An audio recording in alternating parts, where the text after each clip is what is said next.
this is Christina Barr, and you're watching Black Tea News.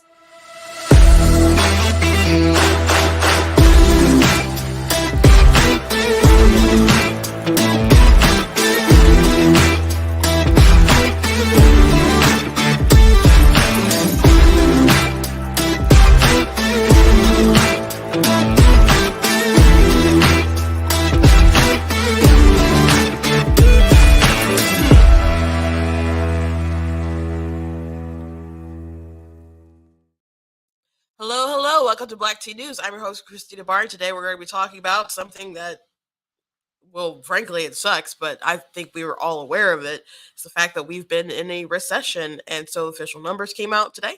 They weren't good, and we've had 2 quarters of negative growth, but the White House is changing the definitions of what a recession is, which we are not surprised, which we predicted, which they have already started, and they are still heading strong with it, and they have media people who are repeating it, and they're reporting like, well, some people believe this, but the more accurate, no, it's not. They're like, other people consider other things. And it's funny that you can see AP writing stuff like that. You can see Reuters writing stuff like that. But you can also go back and find other articles where they've clearly defined and talked about as recessions as being 2 negative consecutive quarters. And people that Biden has trotting out to try to push this narrative, they've said similar things. I've got a video to show you all the way back in the Clinton days of them explaining the GDP, 2 negative quarters. That's a recession. So we're in one, and if you have to keep explaining that we're not, or try to, you've kind of already lost the battle. So we're going to be talking about that. Hello to people coming in, watching. Thank you for coming in. Thank you for people commenting and watching live. Really appreciate that. So we're talking about that. Also, the FBI is getting grilled on Capitol Hill. Apparently some whistleblowers have been reaching out to the Republicans in the committees, and they've been saying that they believe that the DOJ are just kind of padding the numbers as far as like domestic terrorism, I guess, to legitimize Biden's war for domestic terrorism, because I guess they will use the need or claim to have the need, so they'll use the need to be able to implement more government control, etc. And one thing that they were grilled about was the plot to kidnap the governor, which was announced right before the election last time in 2020, which garnered some big news, and it helped kind of like inflame Trump bad sort of thing. And so the timing was questionable. And I remember people who were Republicans who are like around the governor all the time. They're like, you kept this a secret? Because like we get threatened all the time too. Or if you were in danger, then shouldn't we have been in danger? But it turns out that the FBI wasn't so much uncovering a plot as to rather they were plotting it. So there were 2 people who were like got off, and I think 2 people that they need to do like a trial again. So I'm going to play, it's about 5 minutes, but we're going to go through it and watch the grilling of it. Because there's just questions that they didn't ultimately want to answer, but people have to realize, like, you want to trust people in law enforcement, the government, and all these folks, but you got to remember that power corrupts, and you just got to be leery of everybody. And Ronald Reagan said, there's nothing scarier than someone saying I'm from the government and I'm here to help. And, not everybody always does good things, or they think that they are doing good things and the ends will justify the means. So that's not always the case. Also, this is hilarious. DC, the mayor of DC is reaching out to the National Guard because they want help dealing with the illegal aliens. That's really hilarious because these folks are super left. New York is also having problems because you have people in Arizona and Texas or whoever, I think mostly Texas, but sending people by buses to these places and dropping them off. Like, you guys want open borders? Here, take them. And then they don't like it. Because there are all these people here. They're using up resources. It's already crowded in DC. And I've been there a lot. And they need some help dealing with it, which is hilarious because our border is wide open and these people don't care about actually protecting our border. So they got a little taste of their own medicine, and at first people were laughing about it or they're annoyed about it. And I remember Jen talking like, this is such a publicity stunt, etc. Blah blah blah. But it they're letting it slip that they're being taught a valuable lesson. I don't know if they'll really just admit it out loud, because if they didn't have double standards, they wouldn't have any standards. But it's hilarious. So just talk about that and some other things today. But before we jump into it, I want to encourage you guys to go to blacktnews.com, check out different content that I have on my website. I dropped article yesterday about the bill, the Respect for Marriage Act. If you don't know much about it, you guys can go check out that article. So there's been people, it's really viral, TikToker, big TikToker. He's not on the right. I think he maybe considers himself more libertarian, but if I had to guess, he'd be kind of more on the left. But he's just like, why did Republicans vote this down? And there's people in the comments who didn't understand it either. And so I had already done a video on my backup account, which is becoming my main account, but it doesn't have as many followers as my main one. But about it, and some people had tagged me in his video. So I did do another reply video, just posted on my Facebook page and posted on my YouTube page, but it's on my TikTok page, on my main page, Black T News, talking about it because there's just a lot of different reasons. Even though some people are reading it and it seems like a really simple bill, it's still quite deceptive. I'm not going to go on to it today. But you guys can go ahead and check out that article, other things that people have been talking about. Birth control. I wrote an article about the birth control bill that, Republicans voted down, still passed, and then there's other ones that haven't passed yet that's coming down that or might go through whenever, I don't know. But people just need to be aware that, as again Ronald Reagan said, when people say I'm from the government and I'm here to help, it's not normally a good thing. It's not normally a good thing. So you guys can check out different articles like that on blacktnews.com.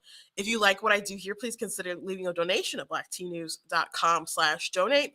Anything you guys can do to support, I really appreciate it. There are costs associated with the streaming and running my website, and even like stock images and other sort of things like that, traveling. So there's all sorts of things associated. I appreciate everyone who's given something, willing to do something, is going to do something in the future, perhaps right now at this very moment. I appreciate every little thing that you guys can do. If you feel that you can't do it, we are in it's official recession. I appreciate you guys commenting, liking, sharing, subscribing, following. Make sure that you are following across different social media platforms. I know people like to watch on Facebook, but make sure they're still also subscribing to YouTube. All that really does help me. If you're watching on Facebook or YouTube, all the links should be in the description. So make sure you follow me across all my platforms. All of my handles are at Black T News, black like the color, tea like the drink, with the exception of Twitter. That one is at True Black Tea. I also want to thank Bright Mission Pack. I'm in their studio today. If I say something today that triggers you, they don't care. I don't care. It doesn't work like that. I'm just here using the space, and they like to uplift conservative voices, and I always deeply appreciate that. And just really quickly, I will show an item or two that I have for sale on blacktnews.com. So you guys know that I like to start with something humorous. And again, it's not super funny because it sucks that we're in a recession, but Right to Bear Memes had this.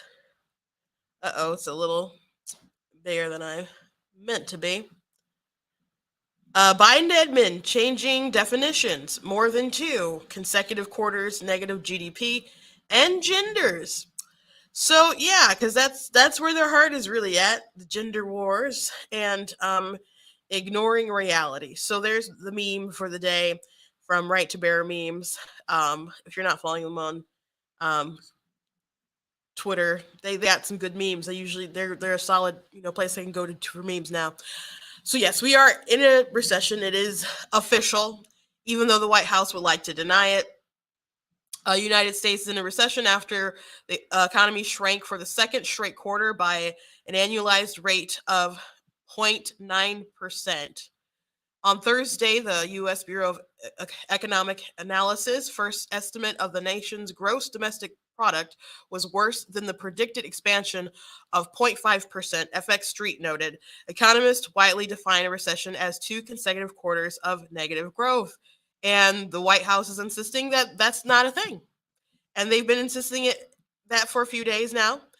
This is from, I think this was yesterday. There's some new clips and stuff today of them saying it's not a recession, etc. But Peter Doocy went back and forth with the press secretary, and I want to show you guys where we are today. If things are going so great, though, then why is it the White House officials are trying to redefine recession? No, we're not redefining recession. If we all understand a recession to be 2 consecutive quarters of negative GDP growth in a row, and then you have White House officials come up here to say, no, that's not what a recession is.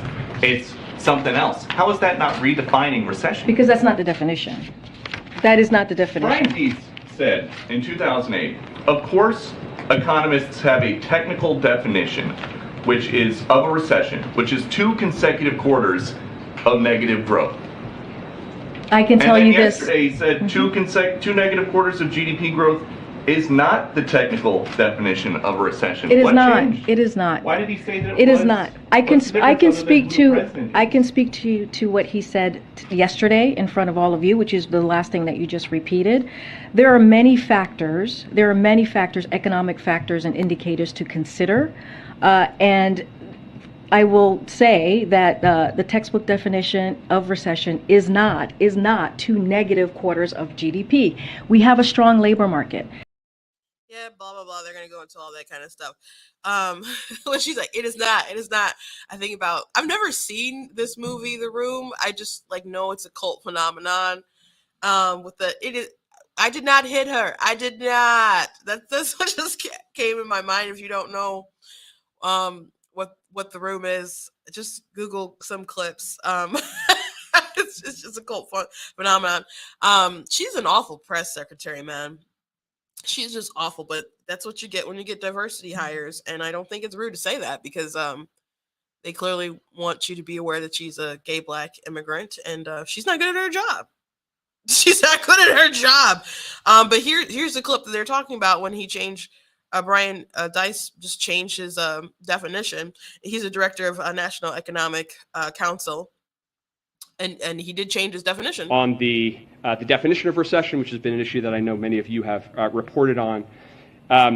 As Secretary Yellen said on Sunday, 2 negative quarters of GDP growth is not the technical definition of recession. It's not the definition that economists have traditionally relied on. Well, in 2008, he said himself, economists have a technical definition of recession, which is 2 consecutive quarters of negative growth. So, what does it mean, sir? What does it mean? You're obviously changing the definition because you can't hack it. You can't take it.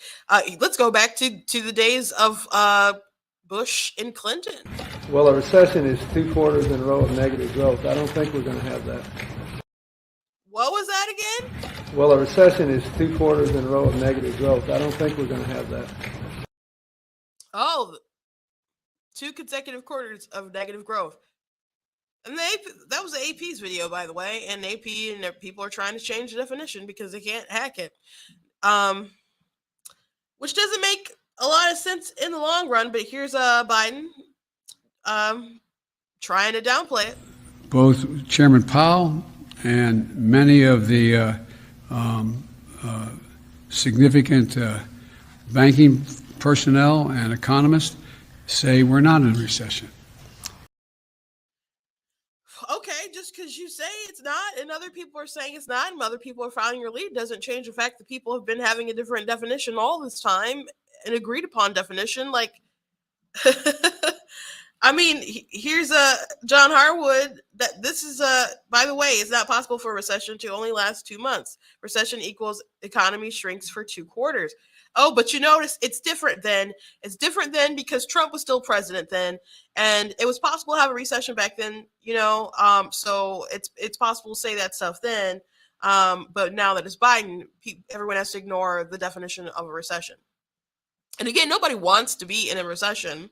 Nobody wants the country to not do well. I mean, there's some cynical people who are like, aha, this will be good for the midterms, for Republic. I don't want the country to do poorly. I don't want to hear stories and know of people who can't drive to work because gas is too high and men feeling upset because they don't know how to afford to get to work so they can take care of their families. Nobody wants that. No sane, good-hearted person really wants that.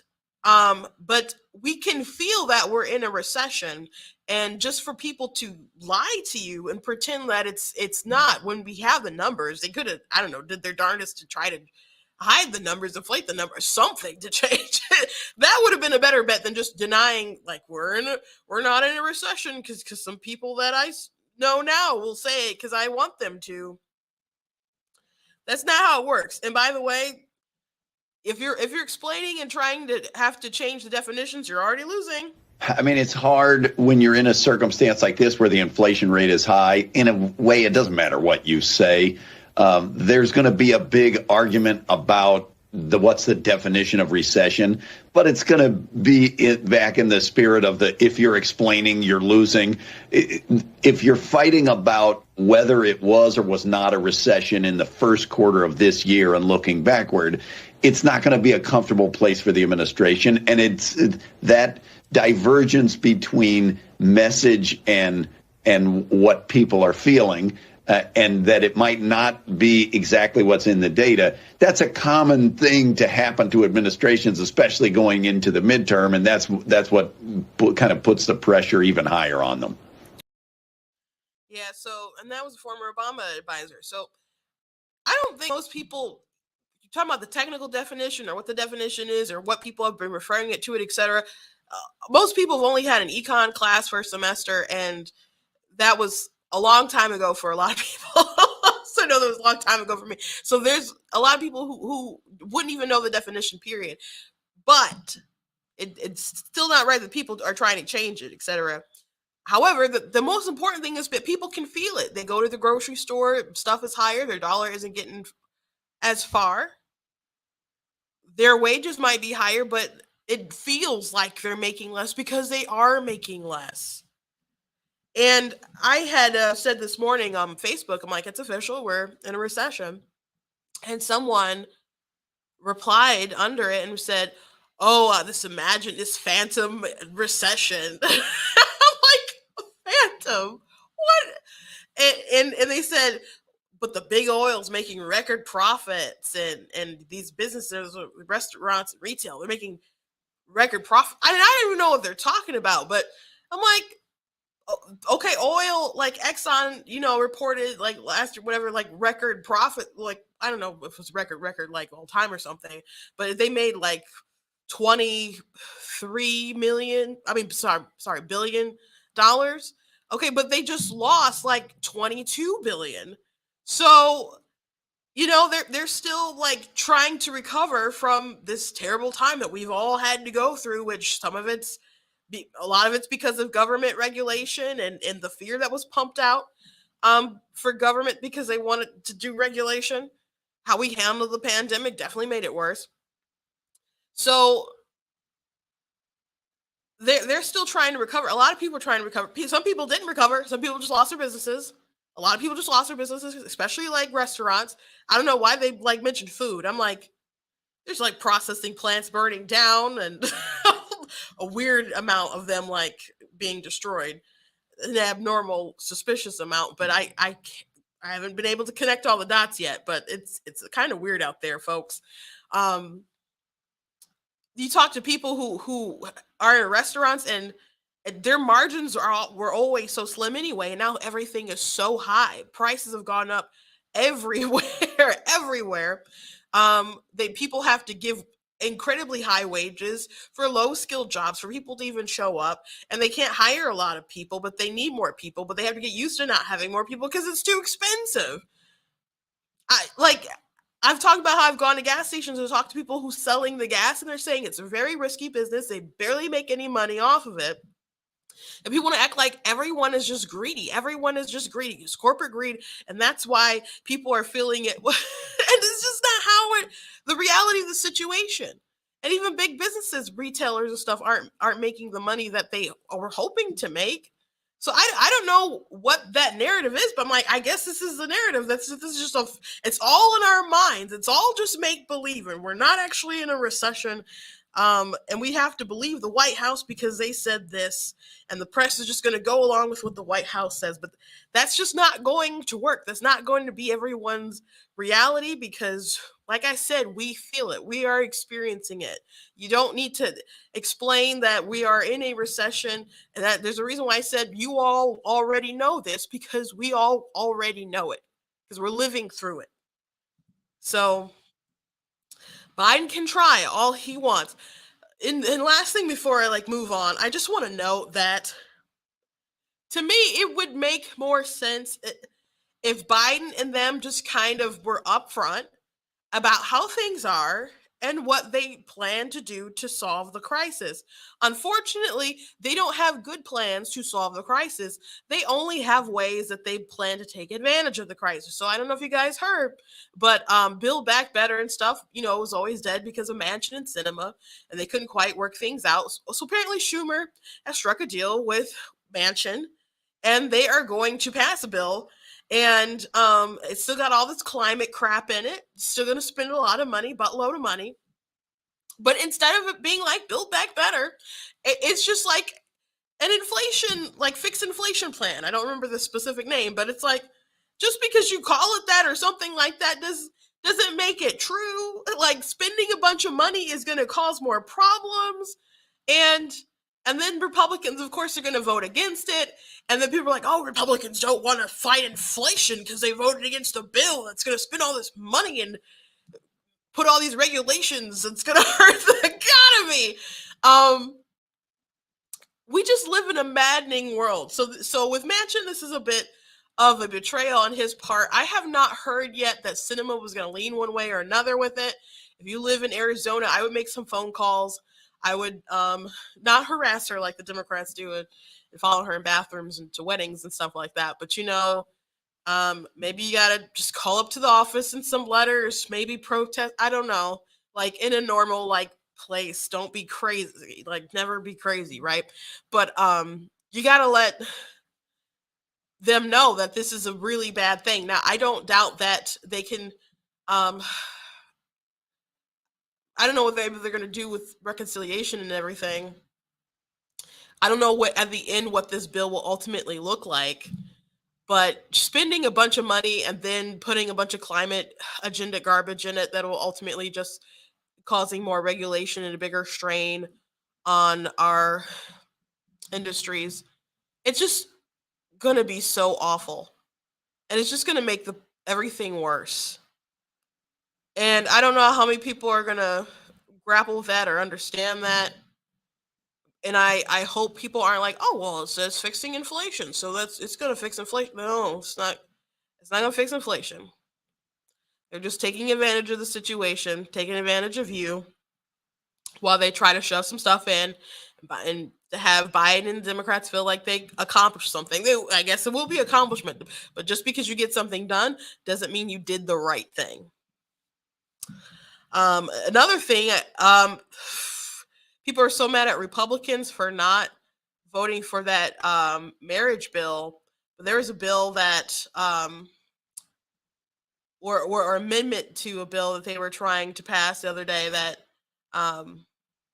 Democrats struck down. 216 House Democrats vote against requiring the U.S. government to disclose the harm on children's academic achievement, mental health, and social development resulting from school lockdowns and closures. So here was them discussing trying to get the amendment. We can all agree that preventing myocardial events in Asian Americans and all populations is important, but the health of our children coming through the pandemic is critical. The Republican motion to recommit would require the Department of Health and Human Services to submit a report to Congress on the education crisis in K-12 public schools as a result of the COVID-19 pandemic.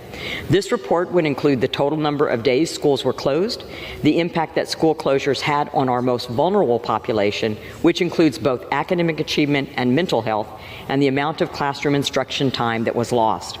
As a mother of 2 children, I understand how important it is for all kids to be in school, learning among their peers. Unfortunately, Throughout the COVID-19 pandemic, many schools had vaccine mandates, masking requirements, and virtual-only learning, which has resulted in students paying the price through learning loss. The report to Congress this motion to recommit authorizes will provide us with the data that will help us move forward through this pandemic.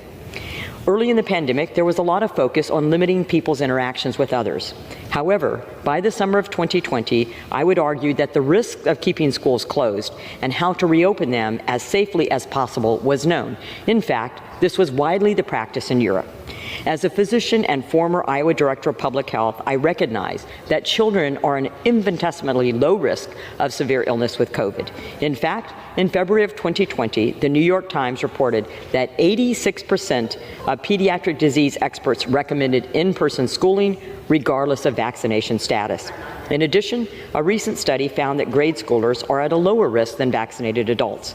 By using transparent data from the CDC, we can make the best decisions for students when it comes to in-person instruction, vaccine, masking mandates, and their mental health, given the startling rise in youth suicide.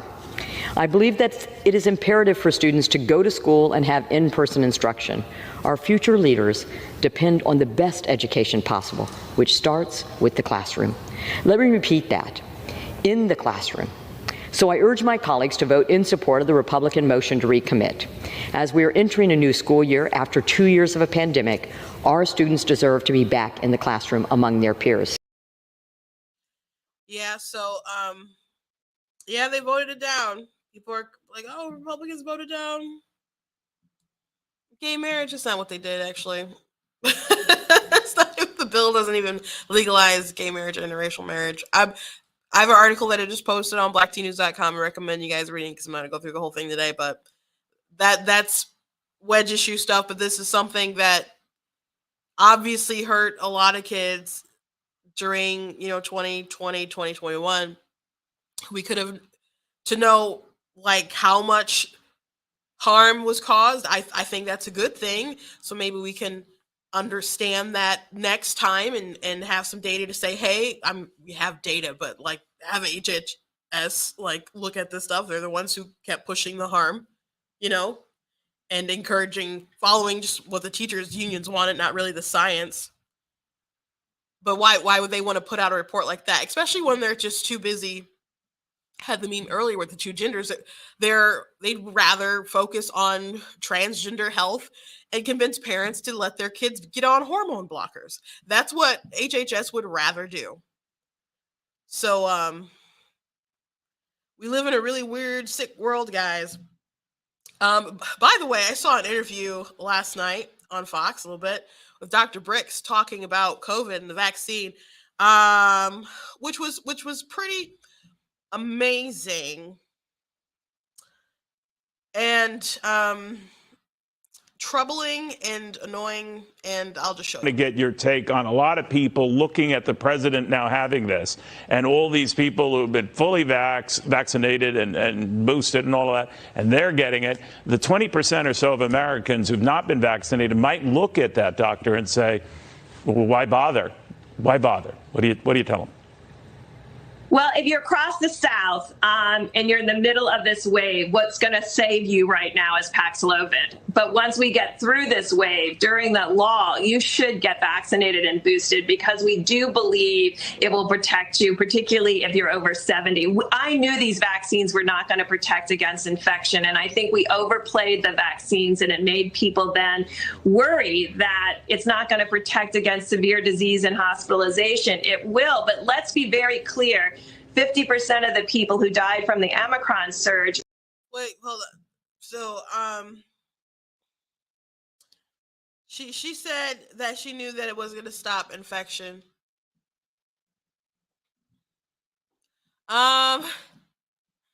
Is that what, like, I mean, there was like an article or two, like when they're first rolling out the vaccines that I feel like no one paid attention to. I'm like, this is the New York Times, that they could possibly not stop the spread. So that's weird that they're pushing it so hard.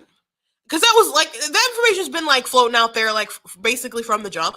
Not everyone was aware of it, but they didn't talk about it a lot. It was just like maybe an article here or two, and who reads these days, right?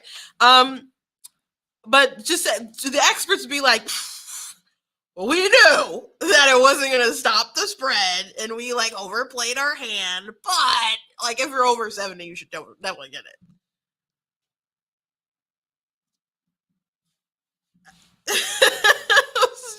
We're living in a Looney Tunes world. And by the way, Dr. Bricks, like, she released a book talking about how data would come in, and she's like was the mastermind. It seemed like behind the lockdowns.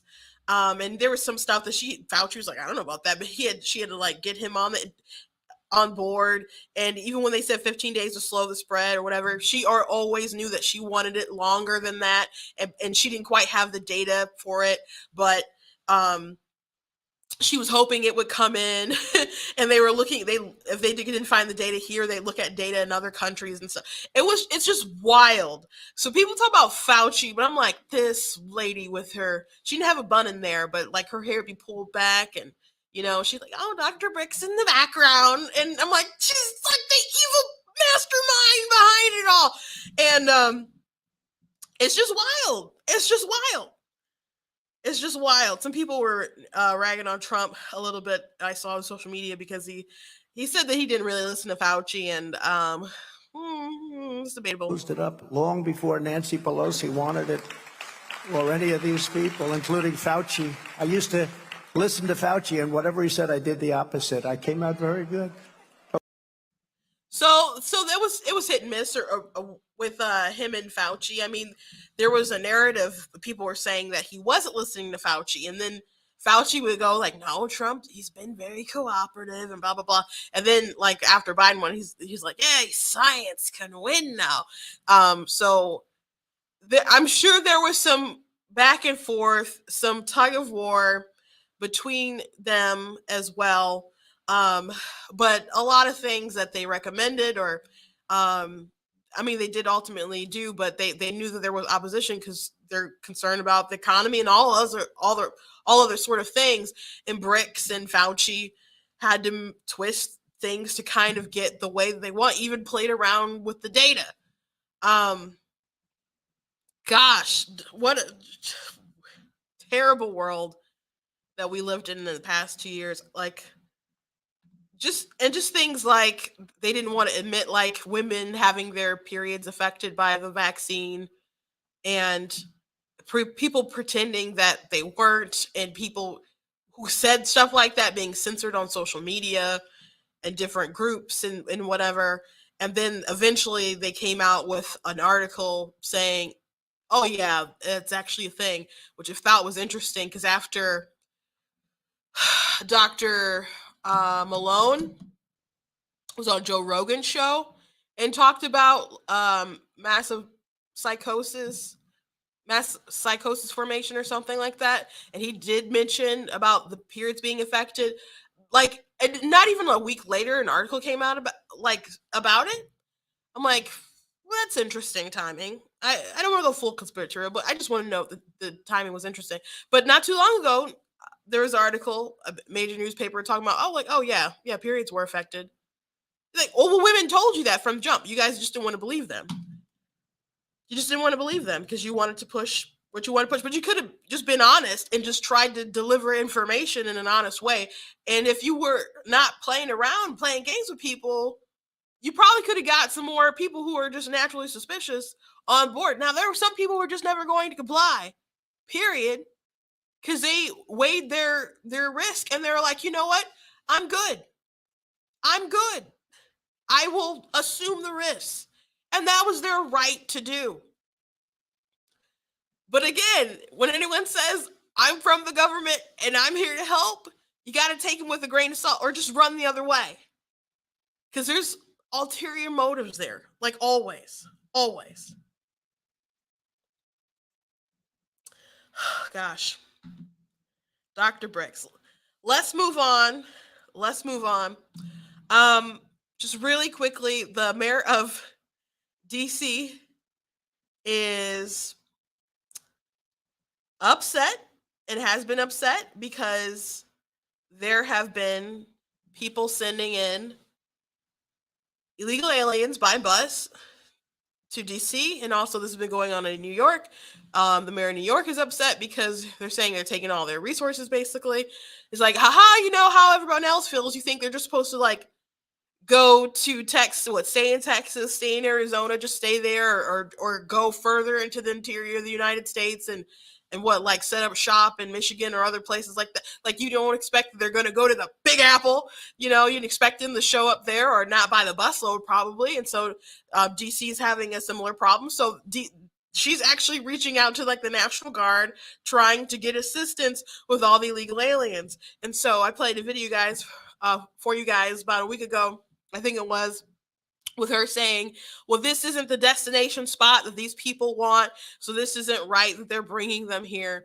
And I'm like, if you want them there, and obviously they don't want them there, but why wouldn't you want these people there? And why wouldn't you try to say, hey, this should be your destination spot? Why aren't you like that? Because all these people are full of crap. It's okay if they go everywhere else in the country. It's okay if they flood border towns, like little tiny border towns who can't handle it.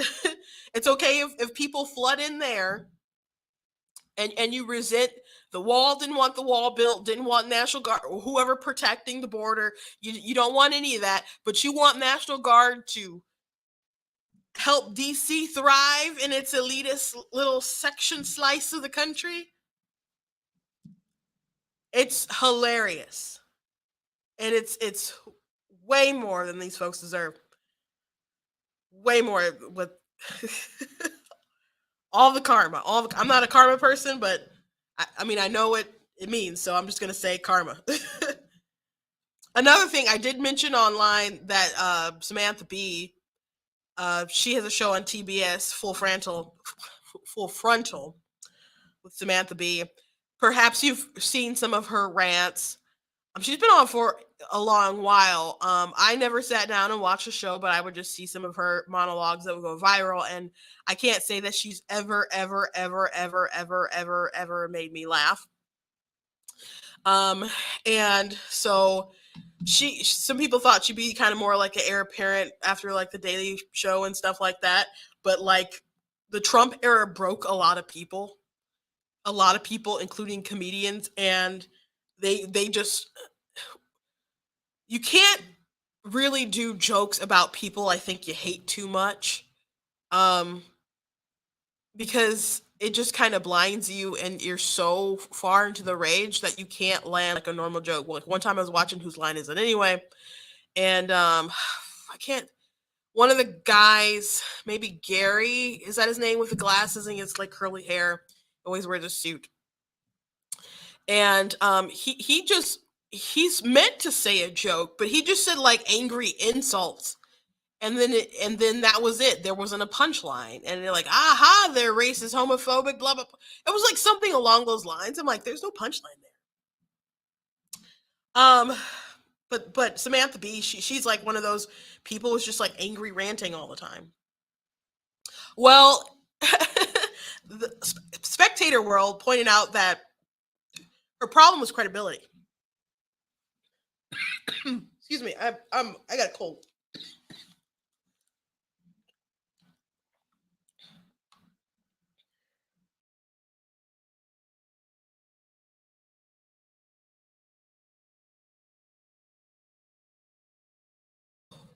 Ooh.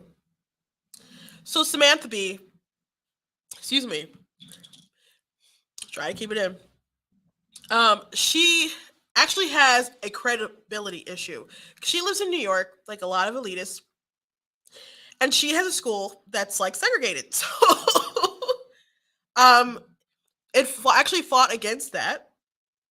So she had a credibility issue with her audience, and in the age of where everyone is woke, that didn't really fly. So her ratings and people just dropping off because they're just kind of like,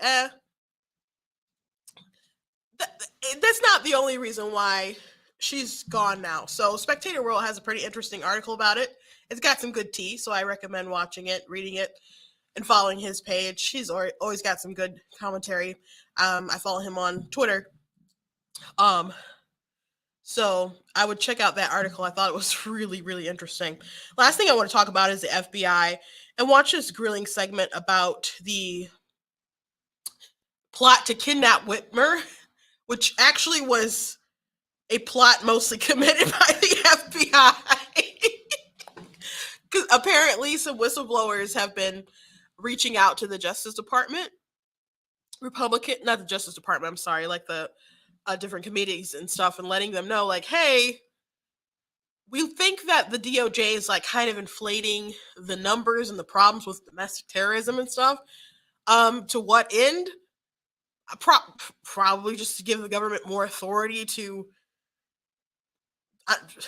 I guess, if I had to guess, to target political enemies. But the whole Whitmer plot was announced in 2020 in a very convenient time for them, inconvenient for the other side of the aisle.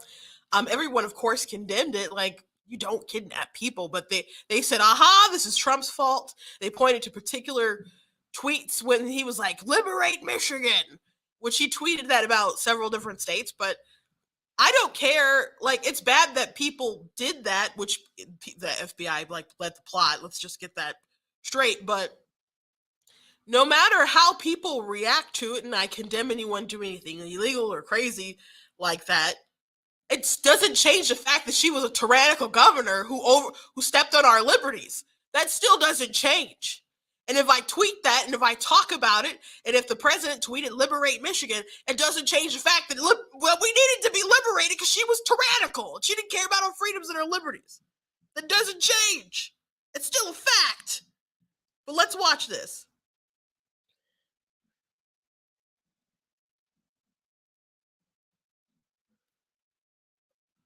Questions. Thank you, Mr. Chairman. Assistant Attorney General Olson, in April, in one of the DOJ's highest profile domestic terrorism cases, a federal jury appears to have found that the FBI entrapped people in a matter involved in an alleged plot to kidnap the governor of Michigan. The jury acquitted 2 defendants and hung on 2 others. You're familiar with that case, sir? Yes, sir, I am familiar with that particular prosecution. All right. You've emphasized the importance of the DOJ's domestic terrorism mission, or of that risk central to the national security mission. Yes. Is that case a fair representation of how DOJ is handling domestic terrorism matters? I would include that case among many others that are part of our efforts to ensure that people who serve in public office are safe. I think the importance is undeniable. The question is whether that's what FBI is doing. Let me just go on a little further. The evidence that the jury heard, mostly in text messages and testimony of agents and informants of the FBI, was that the FBI did not discover an existing scheme and take the plot, collect evidence and take down plotters. Instead, the FBI appears to have contrived the plot, used its informants to draw people into the plot, and provided logistical and financial support to what was in effect an FBI operation. And the board behind me details just some of the resources that were devoted to the op. You had a lead informant, a guy named Big Dan, who was paid $54,000 over 6 months to pretend to lead a fake militia to recruit really disadvantaged and unstable men from a Facebook discussion group. One of them was living in the cellar of a vacuum repair shop. FBI paid travel expenses for people involved, food, even alcoholic beverages to take the targeted folks to a militia conference out of state. There were more than a dozen FBI informants involved in the process, undercover FBI agent, several of them, one of whom purported to teach how to make a bomb and used a bomb video produced by the FBI. At one point, according to the New York Times, there was a nighttime surveillance at Governor Whitmer's vacation cabin, and 4 of the participants were informants, including Big Dan, or undercover agents. At one point, when the group was sort of falling apart in August 2020, the FBI handler congratulated Big Dan, said, quote, "Look at you, bringing people together." Now, they congratulated him for breathing new life into the plot. Not as well known, the same FBI agent, Jason Chambers, coached Big Dan in a parallel scheme to recruit folks into a contrived plot against former Virginia Governor Northam. And at one point, he was asked by Big Dan how to couch the plan to one of the recruits, and Chambers wrote, quote, "Mission is to kill the governor," specifically. So again, now that's the evidence I understand from the trial. Don't know that it's a complete sampling of it, Mr. Attorney General, but is that the kind of conduct that DOJ and FBI are engaged in pursuing domestic terrorism matters? So I'm sure you can appreciate that case, as you know, involves defendants charged with kidnapping the governor of Michigan. It's an ongoing case. The judge has ordered a retrial, and that retrial is set. Given that it's an ongoing case, I simply can't comment on any of the questions you've asked. Well, it's not ongoing as to two defendants. They've been acquitted by a jury. I understand that DOJ has decided to retry two other defendants, but the evidence is what the evidence has been. That's been public. There's been media stories written about it across the ideological spectrum. It's not like this is some kind of right-wing notion. He's correct. Excuse me. Cool. He's correct. It has been reported widely across the spectrum. It's definitely definitely not something that is just like a right-wing conspiracy theory, anything like that. There were two people who, had been found that they were not guilty. They're going to retry two people. Actually, a friend of mine is working with another client that was involved in that, but it wasn't like, I think, the people who got off or anything. But this has been a pretty big case and big talk in Michigan.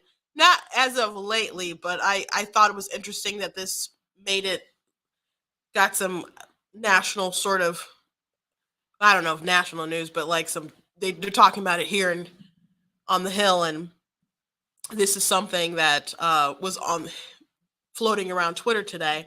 So I wanted to draw some more attention to it, because if there is really the DOJ padding stories about domestic terrorism, it's like, to what end?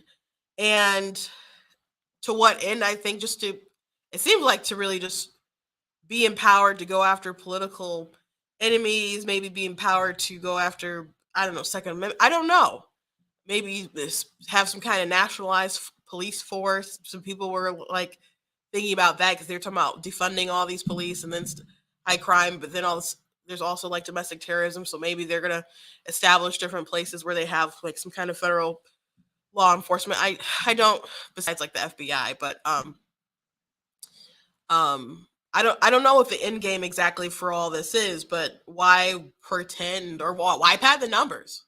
Why pad the numbers? So that's what some whistleblowers are saying right now. But the plot to kidnap Whitmer was a conspiracy theory, man. And I remember that day when she had her press conference and the reaction that the Republicans had, you just kept this a secret. And you knew that, how long have you known about this? Have everyone else been in danger? Other people have threats, but I'm going to assume she didn't know that the FBI was the ones who were plotting it. And she was actually pretty concerned about it. Actually, when I went undercover at the Democrat Party picnic, she did mention it, and they laughed about it, ha ha ha. They tried to kidnap the governor. So I mean, we're gonna do laugh or cry, I guess. But they laughed about it. But it was something that the FBI really set up and trained and wanted people to do. So for what purpose? Why entrap these people? Who knows? I mean, I understand political ramifications that happened during that time in November, etc. But I don't understand other than that. What is the end game? I can speculate. I could speculate and go to a really dark place. But, I don't want to say too much. But other people can speculate along with me. But, what's the immediate plan and what is the end game? But it's just not appropriate. We expect these people to serve and to protect, and they're setting up people to do heinous crime. There's enough things that people could monitor that that they don't have to invent stuff like this. Especially when so many mass shootings and stuff, you look and you're oh, they were aware. And they probably stop stuff all the time. So I don't want to demean the good work that people do every day, but when you hear about stuff like this, it's really disheartening that they had people plot to kidnap the governor. But let's continue watching. Don't those revelations impair the credibility of the FBI, which you said earlier is very important? Again, that case the judge has ordered that case be retried. It's an ongoing matter, and I can't comment further. How many FBI informants, agents, respectively, were involved in that operation? I'm not going to comment about that particular case. How much did the FBI spend on it? It's an ongoing case. It's set for retrial, so I'm not going to comment on it. I just want to let it be known that I thought that was a really good question. How much money, how much time did the FBI spend on this? How many resources? I want to know the resources, because that is your taxpayer dollars. How much money was invested into tricking people, training people to participate in this plot to kidnap Gretchen Whitmer? I think that's a really, really important question there that I think a lot of people would want to know the answer to. I'm not surprised they're dodging it. I hope they revisit this after it's concluded, this other trial, because the two people got off, so maybe he could comment more. But obviously it's not something they want to answer, so I do hope they revisit it when that excuse won't be something that they can apply. The alleged Whitmer plot was announced October 7, 2020, within a month before the U.S. presidential election. How come that timing for the FBI's announcement of this plot? That's an ongoing case. I'm not going to comment on it. I can tell you that in every case, we follow the facts and the evidence and the law, and we do so without regard to politics or ideology. FBI's got a notorious history on exactly that kind of thing, and you have no comment about that exposure of that during the month before the presidential election, or the propriety of doing it. Time has expired. Yeah, well, they're going to go back and forth a little bit. He's basically going to, he's going to answer the question, but he's basically going to say the same thing. So, yeah, the timing was really curious. As I said, that they came out and they pointed their finger at, and it's like, because of Trump, this thing happened. Obviously not because Trump, because they plotted to make it happen. But the timing was curious, and it did help build a narrative. And there was this huge narrative going around the election, just the whole Trump age, basically, with the media playing along. But there was these three women who were in charge of Michigan. You have Whitmer, you have Nessel, and you have Benson. And so there are three women that lead Michigan, and you have Trump, who is like this, who they deem as this nasty, misogynistic, terrible dude. And so every time he says something about Whitmer, it's not just, oh, he's going after Whitmer. It's, oh, the sexist is attack, So there's always these like bigger sort of narratives that they really build around Trump. So they always want to point the finger and be like, it's because of him, it's because of him, it's because of him. And, he'd say that wicked woman or witch, I don't know if he called her witch or something, but I think he said something about Whitmer, and they went, like, oh, how dare he, but they also like make t-shirts and other stuff like that. But it was curious timing. And the FBI has made some interesting timing announcements in the past, especially in 2016. The Comey Hillary thing, which the Hillary thing with the emails was odd, because you're like, well, she clearly, did illegal things or mishandled the emails inappropriately. And Comey just kind of invented some kind of standard to be like, I don't remember exactly what it was, but I remember watching the press conference live, and he was like, we're not gonna, do anything with this. And the reason why he had to interject is because the government was already compromised beyond that because of the tarmac meeting and stuff, etc. So he interjected, but even though they weren't going to prosecute her, there were so many things that he said within the video that was great, that I just clipped and we used to ding her. There was so much good content man, as a person who made like hit pieces, it was great. I still think justice wasn't quite done, but there was basically, to me, it kind of looked like Comey was like, I know she guilty. They won't let me say she guilty, so I'm gonna light this whole place on fire. Now, that was kind of my perception, maybe at the time, or at least that's how it looked like. But he was also like a pussy hat wearing kind of I'm with her dude. So I don't know about that. So I don't understand half the reasons why these people do what they do. I mean, it was obvious that he wasn't a fan of Trump, and they even like set up Michael Flynn like from the get go to go after him and make sure that he wouldn't have like any sort of like White House representation. Like you can go to like a deep kind of dive rabbit hole about how they were just inappropriate prior to Trump getting in and then Trump getting in. But the FBI has not always behaved properly. I guess we could say that. Even when they announced like we're going to look back into the probe with the emails, and then I was at a Trump rally, or had to go to Trump rally that night where they're like, "Oh no, we looked through it, everything's fine." I'm like, "How y'all went through all those emails that fast?" And that was really close to the election then. And I remember Trump just kind of being like, basically, our justice will be our victory. He didn't say that exactly, but that's what it felt like. And so that was like the only justice we could have was the win. And we did fortunately win. Well, that is the show for today. I hope you guys enjoyed. Please go to blacktnews.com. Check out different content on the website, including different articles that I wrote, especially like on the Respect Marriage Act, because people are like, why didn't they vote for it? Like, there's a reason. So you guys can go ahead and check out those pieces that I have on my website. I do have, like I said, a bit of a cold. I apologize for like the coughing. Glad I had some videos because I was like, yeah, I got a little bit of a cold. Actually, I was asked to sing at the debate yesterday, presidential debate, but that morning I wasn't sure if I was going to do it or not do it, but I practiced a little bit that morning, and I did not sound the greatest.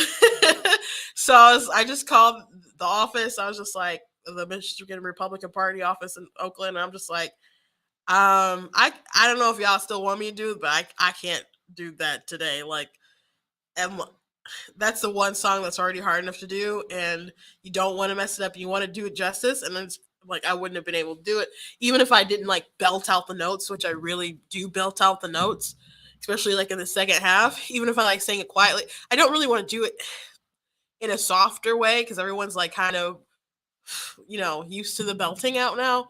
But I don't know if I would have been able to get through it because I feel like it's a tickly sort of feeling in my throat, and then I got a cough, and I didn't want to mess it up.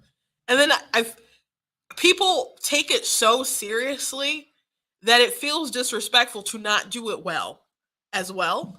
So I just was like, I'm gonna respectfully bow out. So anyway, getting better, taking some medicine.